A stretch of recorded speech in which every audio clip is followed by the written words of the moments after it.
یونس علی نبینا علیہ الصلاۃ والسلام کی قوم کا ذکر آ رہا ہے۔ دیکھیں اللہ تعالیٰ کی یہ سنت ہے کہ اللہ تعالیٰ جب کسی رسول کو مبعوث کرتا ہے تو وہ وہاں جا کر دھمکی لگاتے ہیں کہ ہم پر ایمان لے آؤ، نہیں تو بڑے دن کا عذاب تمہیں آ پکڑے گا۔ اور وہ بڑا دن ان قوموں کے لیے ایام اللہ بن جاتا ہے، جس طرح کہ حضرت موسیٰ علیہ السلام کے مخالفین کے لیے، فرعونیوں کے لیے بخاری مسلم میں آیا کہ 10 محرم کا دن ایام اللہ بن گیا کہ اس دن فرعونی ڈبو دیے گئے۔ اسی طریقے سے قوم نوح جس دن ڈبوئی گئی وہ ان کے لیے ایام اللہ میں سے ایک یوم تھا، اللہ کے بڑے بڑے فیصلوں کے دنوں میں سے ایک دن۔ تو رسول ہمیشہ یہ دعوت دیتے ہیں کہ ہم پر ایمان لاؤ، اور اگر ایمان نہیں لاؤ گے تو بڑے دن کا عذاب تمہیں آ پکڑے گا، اور الٹیمیٹلی عذاب آتا ہے اور اللہ تبارک و تعالیٰ اہل ایمان کو انبیاء کے ساتھ بچا لیتا ہے اور مخالفین کو تباہ و برباد کر دیتا ہے، کبھی سمندری طوفان کی شکل میں، کبھی آسمان سے پتھروں کی بارش کی شکل میں، کبھی تیز آندھیوں کے عذاب کی شکل میں، کبھی زمین میں دھسائے جانے کی شکل میں، مختلف شکلوں میں اللہ تعالیٰ کے عذابات آتے ہیں۔ اور یہ رسولوں کے کیس میں ہے، کیونکہ اللہ تعالیٰ نے پیٹ رول رسولوں کے کیس میں بیان کیا ہے، کتب اللہ لأغلبن انا ورسلی۔ اللہ تعالیٰ نے اپنی ڈیسٹنی میں، تقدیر میں یہ بات لکھ دی ہے کہ بے شک میرے رسول اور میں ہی غالب رہوں گا۔ تو ظاہر ہے کہ رسولوں کا غلبہ اسی صورت میں ہوگا کہ جب رسول دھمکی لگانے کے بعد خود قتل نہ ہو جائے، بلکہ ان کے مخالفین تباہ ہو جائیں اور رسولوں کو اور اہل ایمان کو اللہ تعالیٰ بچا لے۔ ایک ایکسیپشنل کیس سیدنا عیسیٰ علیہ السلام کا ہوا ہے کہ اس وقت تو ان کے مخالفین تباہ و برباد نہیں ہوئے، حضرت عیسیٰ علیہ السلام کو اللہ تعالیٰ نے زندہ آسمانوں پہ اٹھا لیا۔ یہ ایک یونیک ایکسیپشنل کیس ہے، لیکن اس کے بعد سے اب تک یہودی اللہ تعالیٰ کے زیر عتاب ہیں اس حوالے سے کہ انہوں نے اپنی روش درست نہیں کی، اور پھر آخری عذاب کا کوڑا حضرت عیسیٰ علیہ السلام کے ذریعے ہی پڑے گا ان یہودیوں پر، اور وہ جب دنیا میں آئیں گے تو پھر یہودیوں کے خلاف قتال کریں گے۔ دنیا میں ان کا دوبارہ آنے کا مقصد ایک اعتبار سے اس حساب سے بھی بن جاتا ہے کہ انہوں نے اپنی مبارک زندگی میں اپنے مخالفین کے اوپر عذاب نہیں دیکھا تھا، وہ اب جب دوبارہ دنیا میں آئیں گے نا تو وہ عذاب اللہ تعالیٰ ان کے ذریعے ان کے مخالفین پر نازل فرمائے گا۔ یہ بھی ایک حکمت ہے حضرت عیسیٰ علیہ السلام کی دوبارہ دنیا میں آنے کی، اگرچہ یہ ان کی اولادیں ہیں لیکن روش تو انہوں نے نہیں چھوڑی۔ ایک اور ایکسیپشن ہے وہ یونس علیہ السلام کی ہے۔ ان کے کیس میں تو اللہ تعالیٰ نے بالکل ڈیفرنٹ ایک فیصلہ فرمایا کہ یونس علیہ السلام کی قوم نے جب عذاب کے آثار دیکھے تو انہوں نے توبہ کی، اور اللہ تعالیٰ نے ان سب کا ایمان قبول کر لیا، اور وہ قرآن میں آتا ہے کہ 1,00,000 سے بھی زیادہ لوگ تھے جو سارے کے سارے ایک دن میں مسلمان ہو گئے۔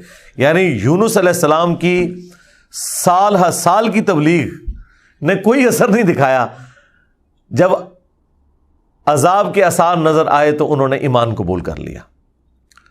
یہ صرف یونس علیہ السلام کی قوم نہیں، باقی قوموں کے بارے میں بھی سورۃ الانبیاء میں آیا کہ جب کبھی بھی رسولوں کے مخالفین پر عذاب آتا تھا تو مخالفین اس عذاب کے وقت پھر چیخیں مارتے تھے اور کہتے تھے کہ یا اللہ ہمیں ایک دفعہ چھوڑ دے، اب ہم تیرے نبی کو مانیں گے۔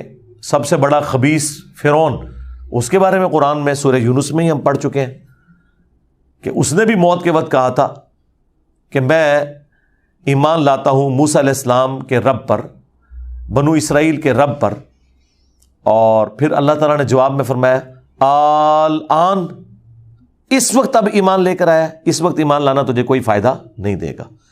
جو جامع ترمذی میں بھی حدیث ہے کہ موت کے غرغرے سے پہلے پہلے توبہ قبول ہے۔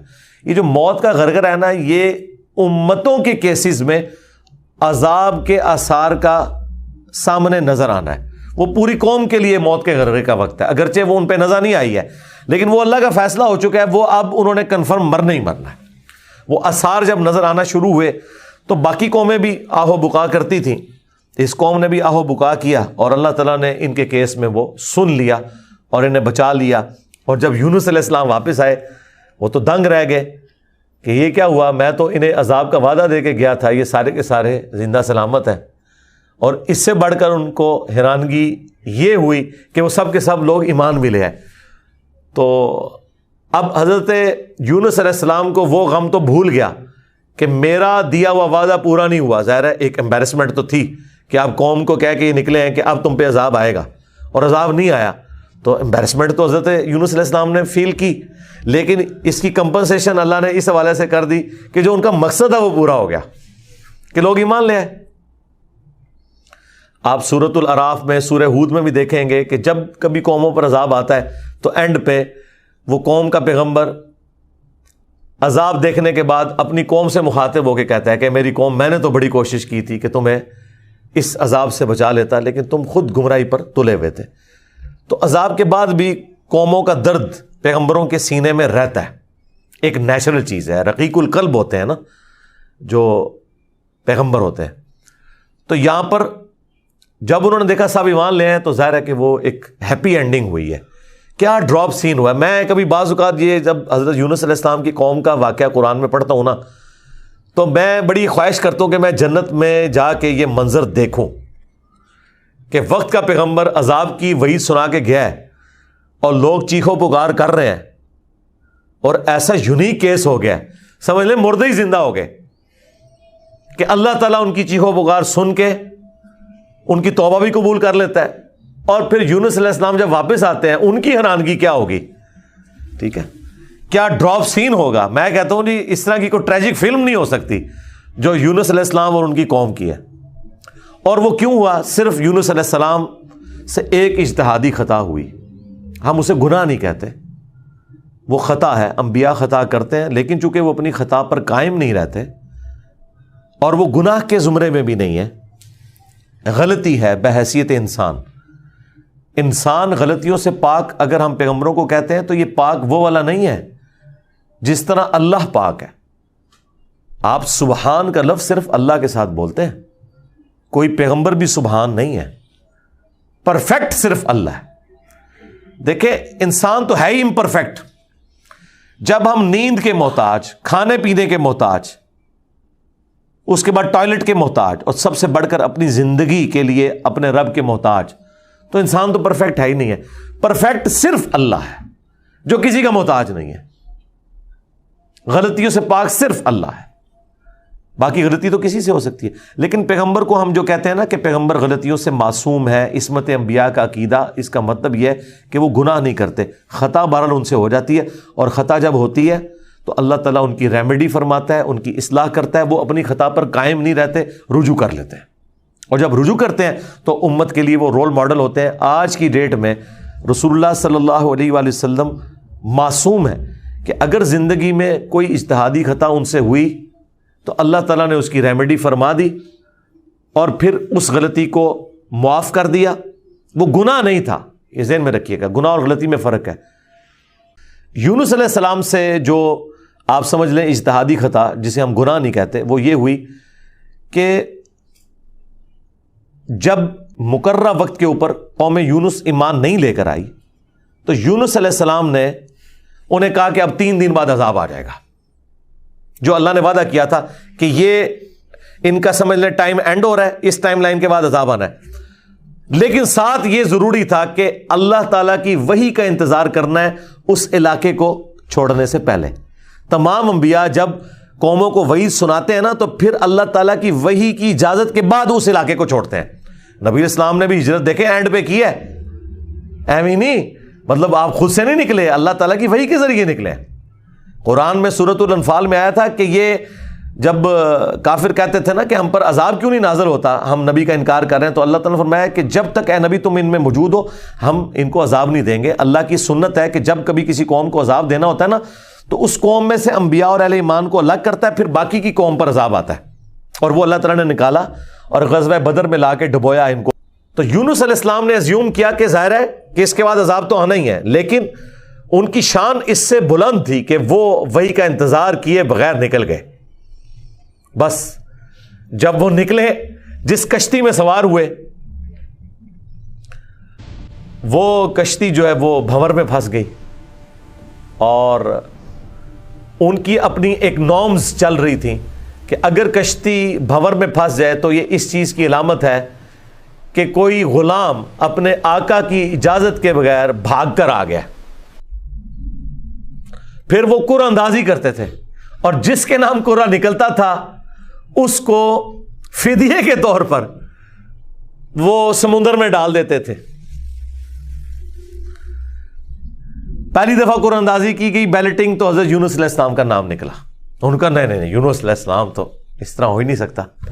دوسری بار، تیسری بار، تینوں بار یونس علیہ السلام کا نام نکلا قرآن اندازی میں۔ تو یونس علیہ السلام نے، اچھا قرآن میں اشارتاً اس کا ذکر ہے، اسرائیلی روایتوں میں تفصیل کے ساتھ ہے، لیکن یہ بالکل قرآن میں فٹ ان بیٹھتی ہیں۔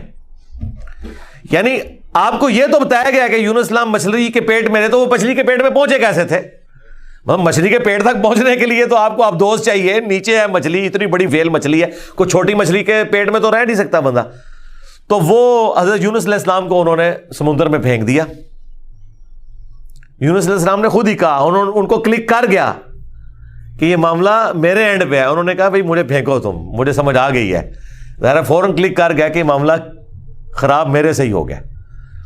وہ ان کو سمندر میں پھینک دیا، تو اللہ کے حکم سے ایک مچھلی نے انہیں نگل لیا۔ یہ قرآن میں ہے، قرآن میں آگے تفصیل نہیں ہے کہ کتنے دن تک، لیکن تورات میں ملتا ہے کہ 3 دن اور 3 رات تک وہ مچھلی کے پیٹ میں رہے۔ یہ ویسے پبلک مشہور ہے 40 دن، نہیں 3 دن ہے، بس وہی 3 دن، وہ جو 3 دن عذاب آنے تھے نا، وہ 3 دن انہوں نے مچھلی کے پیٹ میں گزارے، اور وہ 3 دن ان کی قوم نے زندگی موت کی کشمکش میں گزارے ہیں کہ ابھی عذاب آیا کہ آیا۔ ٹھیک ہے، توبہ ہے نہیں ہوئی کہ آئی ایم سوری تے توبہ قبول ہو گئی ہے، نہ 3 دن انہوں نے پی کٹی ہے بھائی جی۔ یہاں تو لوگ 1 دن جیل نہیں کاٹ سکتے، 3 دن تک انہوں نے وہ تکلیف کاٹی ہے، پھر اللہ تعالیٰ نے ان کی توبہ قبول کی ہے۔ اور یہاں پہ حضرت یونس علیہ السلام 3 دن تک مچھلی کے پیٹ میں، اندھیرے میں، اور دیکھیں اللہ نے ان کو ایسے کلمات سکھا دیے، مختصر تھے، پرفیکٹ تھے، بہترین توبہ، لا الہ الا انت سبحانک۔ سورۃ الانبیاء میں یہ دعا آئی ہے، اے اللہ تیرے سوا کوئی معبود نہیں، اور تو پاک ہے نا، پاک تو غلطی نہیں کر سکتا، انی کنت من الظالمین، بے شک میں ہی ظالموں میں ہوں، میں انسان ہوں، انسان سے غلطی تو ہوگی۔ تو یہ دعا اتنی اللہ کو پسند آئی کہ سورہ الصافات میں ہے کہ یونس اگر مچھلی کے پیٹ میں ہمیں ان الفاظ کے ساتھ یاد نہ کرتے تو پھر مچھلی کے پیٹ سے اسی دن نکالے جاتے جس دن مردے اپنی قبروں سے نکالے جائیں گے، قیامت کے دن تک مچھلی کے پیٹ میں رہتے، یعنی مچھلی کا پیٹ ان کی قبر بن جاتی۔ اتنا غصہ ایک جملے نے ٹھنڈا کر دیا، اور ساتھ اللہ نے فرمایا کذالک ننجی المؤمنین، ہم اہل ایمان کو اسی طریقے سے نجات دیں گے، یعنی جو بھی یونس والے طریقے سے ہماری طرف متوجہ ہوا اسے بھی ہم نجات دیں گے۔ یہ دعا ہمیں اتنی پسند ہے کہ جو ان الفاظ کے ساتھ ہم سے معافی مانگے گا ہم اسے بھی نجات دیں گے۔ جامعہ ترمذی میں حدیث ہے، جو یونس علیہ السلام کی دعا کے ذریعے اللہ کی طرف متوجہ ہوا اللہ تعالیٰ کبھی اسے محروم نہیں لوٹائے گا۔ لا الہ الا انت سبحانک انی کنت من الظالمین، اور جمع کے صیغے سے پڑھیں گے تو لا الہ الا انت سبحانک انا کننا من الظالمین، وہاں تھا انی کنت من الظالمین، یہ ہے انا کننا من الظالمین۔ دونوں طریقے سے آپ دعا مانگ سکتے ہیں، بہترین دعا ہے یہ، اسم اعظم ہے دعاؤں کی قبولیت کے لیے۔ قرآن میں بھی آیا کذالک ننجی المؤمنین، اور جامعہ ترمذی میں بھی آیا کہ جو اس دعا کے ذریعے اللہ کی طرف متوجہ ہوگا اللہ تعالیٰ اسے محروم نہیں لوٹائے گا۔ لہذا جو جامعہ ترمذی میں حدیث ہے نا کہ اللہ کی حمد اور دروشی پڑھ کے دعا کرو تو قبول ہوتی ہے، تو وہ اللہ کی حمد میں نا آپ اس کو شامل کریں، لا الہ الا انت سبحانک انی کنت من الظالمین۔ یہ اللہ کی بیسٹ حمد بھی ہے اور بیسٹ استغفار بھی ہے، اور ایسا استغفار ہے کہ اللہ کی رحمت کو ٹریگر کرنے والا ہے۔ دیکھیں آپ نے اللہ تعالیٰ کی کس چیز کو ہائی لائٹ کی ہے کہ یا اللہ تو پاک ہے، تو غلطی کر نہیں سکتا، اس کی عظمت مان لی، اور پھر ساتھ ہی کہا کہ مجھے تو نے بنایا ہی ایسا ہے کہ میں غلطی کروں گا، تو دیکھ میں کمزور ہوں، میں مان رہا ہوں میں غلطی کروں گا، تو کر بیٹھوں تو معاف کر دینا۔ اس سے بیسٹ انداز نہیں ہو سکتا اپنی غلطیوں پر معافی مانگنے کا۔ تو یہ حرز جاں بنائیں، لا الہ الا انت سبحانک انی کنت من الظالمین۔ یقین کریں یہ دعا آپ کے سامنے یونس علیہ السلام ہو، مچھلی کا پیٹ، گپ اندھیرا، 3 دن 3 رات، دنیا میں کوئی آ کے آپ کو ریسکیو نہیں کر سکتا، اور موت سامنے نظر آ رہی ہے. حضرت یونس علیہ السلام اسی طریقے سے بچے ہیں جیسے مردہ کو زندہ ہو جائے. اور یہاں لوگ کہتے ہیں بڑا گرم ذکر ہے جی, خوشبو لا کے کرنا چاہیے اور صاف ستھری جگہ. بھائی جس نے یہ کیا تھا اس سے زیادہ تعفن والی جگہ کوئی نہیں تھی, مچھلی کا پیٹ. یہ تو چلتے پھرتے, نہ اس کے لیے وضو ہونا شرط ہے, نہ اس کے لیے غسل ہونا شرط ہے, اس کے لیے صرف ایک نیک نیتی کے ساتھ اللہ کی طرف متوجہ ہونا شرط ہے کہ آپ مان لیں کہ آپ کمزور ہیں, طاقتور وہ ہے, آپ غلطی کریں گے وہ غلطی نہیں کرتا, آپ معافی مانگیں گے وہ معافی دینے والا ہے. اللہ بھی التواب ہے اور بندے بھی توبہ کرنے والے ہیں. اللہ کی توبہ یہ ہے کہ جب آپ اللہ کی طرف رجوع کرتے ہیں, توبہ کا مطلب ہوتا ہے رجوع لانا, تو اللہ آپ کی طرف رجوع لے آتا ہے. جو بخاری مسلم میں حدیث ہے کہ جو شخص توبہ کر کے اللہ کی طرف رجوع لاتا ہے تو اللہ کو اس شخص سے زیادہ خوشی ہوتی ہے کہ جو اکیلا ریگستان میں ہو, اچانک اس کی سواری غائب ہو جائے اور وہ اپنی موت کا انتظار کرنا شروع کر دے, اور پھر تھوڑی دیر بعد وہ سواری واپس آ جائے جس پہ اس کا سامان لدا ہوا ہے, اسے نئی زندگی ملے اور وہ اتنا خوش ہو کہ اس کی زبان سے نکل جائے اے اللہ تو میرا بندہ میں تیرا رب, من شدت الفرح, خوشی کی شدت کی وجہ سے. حالانکہ اس نے یہ کہنا تھا کہ اے اللہ میں تیرا بندہ تو میرا رب. اس سے زیادہ اللہ تعالیٰ کو خوشی ہوتی ہے جو بندہ رجوع لے آتا ہے. تو یونس علیہ السلام کی دعاؤں کو آپ اپنے استغفار میں, اپنی صبح و شام کے اذکار میں, ہر جگہ اپنے تشہد کے اندر اس دعا کو پڑھا کریں. یہ بڑے بڑے مشکلوں کو آسان کر دیتی ہے. یار آپ دیکھیں ایک بندے کو اپنی موت سامنے نظر آ رہی ہے اور اس موت میں سے اسے زندگی مل جائے, بس جب آپ نا امیدی کے اینڈ پر پہنچے ہوں اور آپ کو کوئی امید نظر نہ آئے تو آپ یہ پڑھیں لا الہ الا انت سبحانک انی کنت من الظالمین. انشاءاللہ تعالی اللہ تعالیٰ اس مشکل میں بھی کوئی نہ کوئی ایسی راہ نکال دے گا جو آپ نے گمان بھی نہیں کبھی کی ہوگی. بہرحال وہ 3 دن اور 3 رات کے بعد یونس علیہ السلام کو مچھلی نے ساحل پر ڈال دیا. اب ان کا جسم کافی ڈیمیج ہو چکا ہوا تھا. قرآن میں آیا کہ ان کے لیے اللہ تعالیٰ نے کدو کی بیل اگا دی جو ان کے اوپر سایہ کی ہوئی تھی, کیونکہ بالکل لاغر ہوئے ہوئے تھے وہ, اور پھر دھوپ سے بچاؤ کے لیے وہ بیل بھی ان کو چاہیے تھی. پھر سسٹین ہوئے, جب واپس اپنی قوم میں آئے تو دیکھا کہ جناب سارے رفع دین نمازاں پڑھ رہے ہیں. انہوں نے کہا پوری زندگی بخاری مسلم دی حدیثاں دکھائیاں, انہیں رفع دین نہیں شروع کیتا, اچانک کیا ہو گیا ہے. یعنی وہ سارے کے سارے مان لیں. یہ میں آج کے دور میں ٹرانسلیٹ کر رہا ہوں. پھر کہنے کے کتنے لکھے ہیں سرکار, دیکھیں اللہ تعالیٰ ہر دور میں اپنے بندے بھیجتا ہے جو اس دور کی لینگویج میں ان کو وہ بات سمجھاتے ہیں. تو انہوں نے دیکھا بھی انقلاب یہ کہاں سے آ گیا, سارے اونچی آمین کہہ رہے ہیں, سارے رفع الیدین سے نماز پڑھ رہے ہیں, سارے نے جڑے اپنی شلواریں چھونگ لیاں نے, کیا ہو گیا ہے. تو پتہ چلا کہ جناب اللہ تعالیٰ نے معاف کر دیا ان کو. اور یہ ایک ایسا ایکسیپشنل واقعہ ہے جو اللہ تعالیٰ کی پوری بنائے ہوئے پلان کے اندر, پوری ڈیسٹنی میں, پوری انسانی تاریخ میں اور کسی کے لیے نہیں ہوا. اس خاص واقعے کی وجہ سے ہی اس سورت کا نام سورہ یونس ہے. اگرچہ یونس علیہ السلام کا ذکر آپ نے دیکھ لیا, بس یہ اتنا صحیح آ رہا ہے. یہ باقی پورے واقعات قرآن میں سکیٹرڈ فارم میں ہے. سورہ ہود سے میں نے بیان کیا, سورۃ الاعراف, باقی صورتوں سے جوڑ کے آپ کو ایک جگہ پوری پکچر بتائی ہے. حالانکہ عام بندے سے پوچھے نا کہ سورہ یونس میں کیا ہوگا تو وہ یہ بتائیں گے آپ کو کہ سورہ یونس میں یہ لکھا ہوا ہوگا کہ حضرت یونس علیہ السلام کتنے خوبصورت تھے, ان کی زلفوں کا رنگ کیا تھا, ان کے ماں باپ کہاں رہتے تھے, وہ کہاں پیدا ہوئے, کہاں فوت ہوئے. عام آدمی تو یہ سمجھ رہا ہوگا. حالانکہ سورہ یونس کا جو مرکزی ٹاپک ہے نا وہ توحید ہے, ٹوٹل توحید. اور اس میں حضرت یونس علیہ السلام بھی فٹ ان بیٹھ رہے ہیں. کیوں؟ توحید کا مطلب یہ ہے کہ ہوگا وہ جو اللہ چاہے گا, اور اللہ چاہے تو اپنا بنایا ہوا قانون بھی توڑ سکتا ہے. اللہ اپنے قانون کا بھی کوئی پابند نہیں ہے. لیکن یہ دنیا کے اعتبار سے, آخرت کے لیے نہیں. آخرت کے لیے اللہ نے قرآن میں یہ بتایا کہ میں اپنے وعدے کے خلاف نہیں چلوں گا. آخرت اللہ کا قانون نہیں ہے, وعدہ ہے.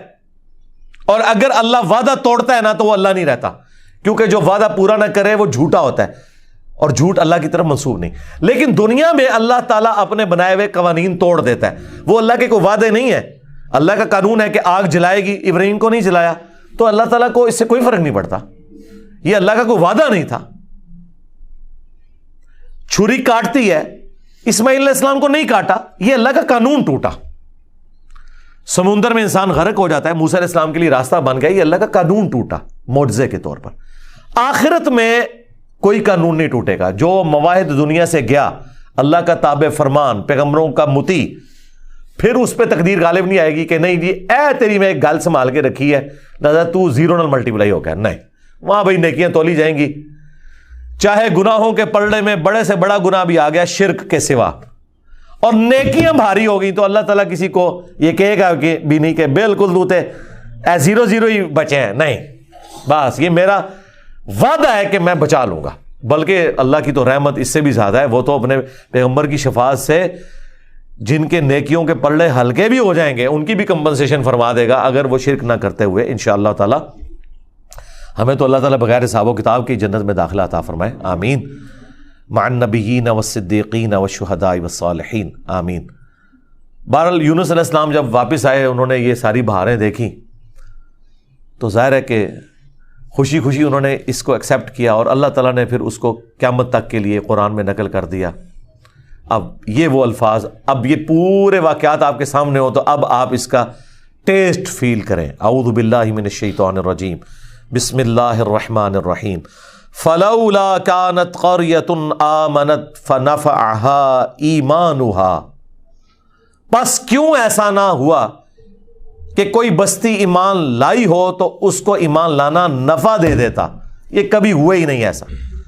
الا قوم یونس، سوائے قوم یونس کے، کہ یونس علیہ السلام کی اجتہادی خطا جو ڈیبٹ تھی وہ کریڈٹ بن گئی ان کے امت کے حق میں، کہ چونکہ ان کے وقت کے پیغمبر نے اللہ کی وحی کے انتظار کے بغیر وہ جگہ چھوڑ دی تھی، اللہ نے اس کا بینیفٹ ان کی قوم کو دے دیا۔ لما آمنوا، جب وہ ایمان لے آئے، کشفنا عنہم عذاب الخزی فی الحیات الدنیا، تو ہم نے دور کر دیا ان سے، کھول دیا دنیا کی زندگی کی رسوائی کا عذاب۔ وَمَتَّعْنَاهُمْ إِلَىٰ حِينٍ، اور ہم نے انہیں دنیا میں لطف اندوز ہونے کے لیے ایک اور مدت فراہم کر دی۔ اللہم احسن عاقبتنا فی الامور کلیہا واجرنا من خزی الدنیا وعذاب الآخرہ، آمین۔ تو یہاں پر وہ عذاب ہم نے ان سے دور کر دیا، یعنی وہ عذاب آیا ہوا تھا، اس کے آثار نمایاں تھے، پھر اللہ تعالیٰ نے وہ کھول دیا، وہ جس شکل میں بھی تھا، کوئی بادل آئے ہوئے تھے پھر کھول دیے۔ وَلَوْ شَاءَ رَبُّكَ لَآمَنَ مَنْ فِي الْأَرْضِ كُلُّهُمْ جَمِيعًا، اور اگر تمہارا رب چاہتا تو جتنے لوگ زمین میں آباد ہیں سب کے سب ہی مومن ہو جاتے۔ اس کا کیا مطلب ہے کہ اگر اللہ تعالیٰ زبردستی ہدایت دینا چاہتا، اس کا یہ مطلب نہیں ہے کہ اللہ تعالیٰ یہ چاہتا ہے کہ لوگ جہنم میں جائیں، یہ رسول اللہ کو سنگولر کے سیغے سے تسلی دی جا رہی ہے کہ اگر اللہ تعالیٰ نے زبردستی ایمان دینا ہوتا نا تو دے دیتا سب کو، لیکن اللہ تعالیٰ یہ چاہتا ہے کہ لوگ خود سے اپنی چوائس سے مجھے چوز کریں۔ افانت تکرہ الناس حتی یکونوا مؤمنین، تو اے نبی کیا آپ لوگوں کو مجبور کرنا چاہتے ہیں یہاں تک کہ وہ ایمان لیں؟ یعنی آپ نے زبردستی نہیں کرنا۔ حضور ٹینشن ہی بڑی لیتے تھے کہ میں دعوت دے رہا ہوں لوگ قبول نہیں کر رہے، تو حضور کو کہا گیا آپ نے ٹینشن نہیں لینی، جنہوں نے جہنم میں جانا ہے جائیں۔ سورۃ البقرہ میں آیا کہ ہم آپ سے نہیں پوچھیں گے لوگ جہنم میں کیوں پہنچ گئے۔ سورہ طٰہٰ میں آیا کہ ہم نے قرآن اس لیے نازل نہیں کیا کہ آپ مشقت میں پڑ جائیں۔ ما انزلنا علیک القرآن لتشقى الا تذکرۃ لمن یخشی، یہ اس کے لیے ہے جو اللہ کی دھمکی سے ڈر جائے۔ وما کان لنفس ان تؤمن الا باذن اللہ، اور کسی جان کے لیے یہ ممکن ہی نہیں ہے کہ وہ ایمان لے آئے مگر اللہ کے اذن سے۔ مراد یہ کہ صرف کوشش بھی کوئی چیز نہیں ہے، اللہ کی طرف متوجہ بھی ہوں، تقدیر پلس کوشش دونوں مل کے کمپلیشن کی طرف جاتے ہیں۔ ربنا لا تزغ قلوبنا بعد اذ ہدیتنا وہب لنا من لدنک رحمہ انک انت الوہاب، آمین۔ وَيَجْعَلُ الرِّجْسَ عَلَى الَّذِينَ لَا يَعْقِلُونَ، اور اللہ تعالیٰ کی سنت ہے کہ وہ گندگی ڈال دیتا ہے ان لوگوں پر جو بے سمجھ ہیں، یعنی جو اپنی عقل کو استعمال نہیں کرتے ان پر اللہ گندگی ڈال دیتا ہے، انہیں حق بات سجائی نہیں دیتی، اور دوسروں کو اللہ تعالیٰ ان کی کوشش کی سبب ایمان دے دیتا ہے۔ اس کو آپ دنیا میں مثال سے سمجھیں، ایک ہی بارش برستی ہے نا، زرخیز زمین پر برستی ہے تو وہاں سے کھیتی نکلتی ہے، اور گندگی کے ڈھیر پہ جب وہ بارش پڑتی ہے تو بدبو نکلتی ہے۔ اس میں بارش کا قصور نہیں ہے، اس گندگی کے ڈھیر کا ہے۔ ایک شخص نے اپنے آپ کو خود گندگی کا ڈھیر بنا لیا کہ اس نے حق بات قبول نہیں کرنی، تو اس کا اینڈ رزلٹ یہی نکلنا ہے کہ اس سے آپ پورا قرآن گزار دیں، اسے کوئی فرق نہیں پڑے گا۔